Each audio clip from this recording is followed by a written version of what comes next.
మద్యం మత్తులో వాహనం నడిపే వాళ్ళు టెర్రరిస్టుల కన్నా డేంజర్, మానవ బాంబుల కంటే డేంజర్ వాళ్ళు అంటున్నారు Hyderabad police commissioner VC Sajjanar గారు.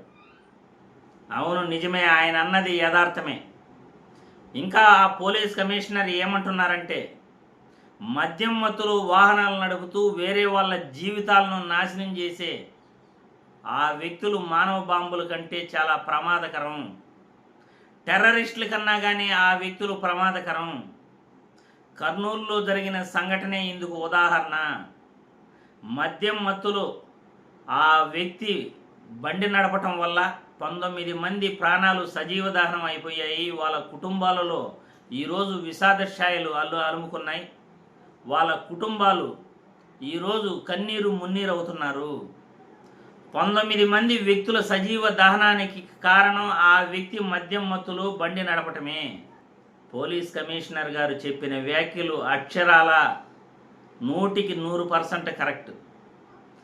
మద్యం మత్తులో వాహనం నడిపే హక్కు ఎవరికీ లేదు.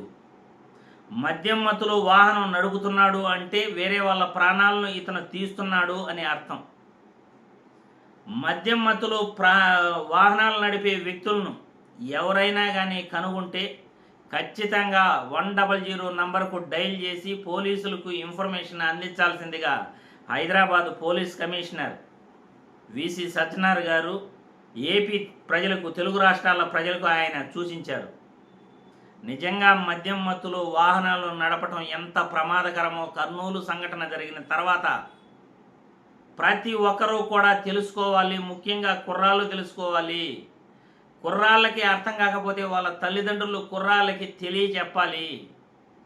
మద్యం మత్తులో వాహనాలు నడపటం ఎంత డేంజరు, ఆ వ్యక్తులు వాహనాలు నడపటం వల్ల ఎంతమంది ప్రాణాలు పోగొట్టుకున్నారో, వాళ్ళ కుటుంబాలలో విషాద ఛాయలు అలుముకున్నాయో ప్రతి ఒక్కరూ కూడా గుర్తుంచుకోవాలి.